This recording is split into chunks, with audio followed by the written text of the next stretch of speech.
Ar tu žinojai, kad mes visada dalinamės tik tuo, kuo esame turtingi patys, ko daug turime savyje? Aš pasakysiu labai trumpą pavyzdį, kuris tikrai nepaliks tau abejonių. Ir jeigu tau patiks mano pavyzdys, tu būtinai pasek mane, nes aš dalinuosi pačiais nuostabiausiais perlais, kuriuos randu knygose, interneto platybėse. Taigi, mes kiekvienas esame atsakingas tik už savo veiksmus. Mes negalime atsakyti už tai, kas gali nutikti mums, ar ne? Bet mes visada galime atsakyti už tai, kaip mes į tą veiksmą sureaguosime. Pavyzdžiui, trumpas pavyzdys. Važiuoju automobiliu ir į mane atsitrenkė kitas automobilis. Šitos situacijos aš nesu atsakinga už tai, kad į mane atsitrenkė kitas žmogus, ar ne?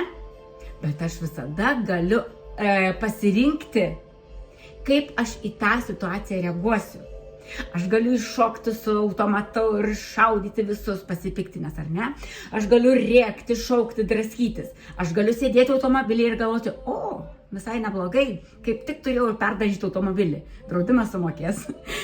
Taigi, kiekvienas mes renkamės, kaip reaguosime į mums nutikusią situaciją.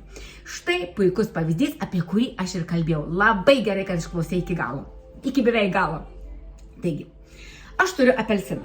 Aš jį perpjausiu ir išspausiu. Kas išbėgs? Apelsino sultis.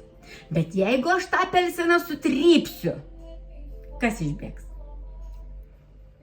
Apelsino sultis. Gerai, jeigu aš apelsiną mesiu į sieną, kas ištikš? Apelsino sultys. Taigi, mielieji, kas be nutiktų? Mes visada reaguosime, mes visada išleisime iš savęs tai, ko turime daugiausiai.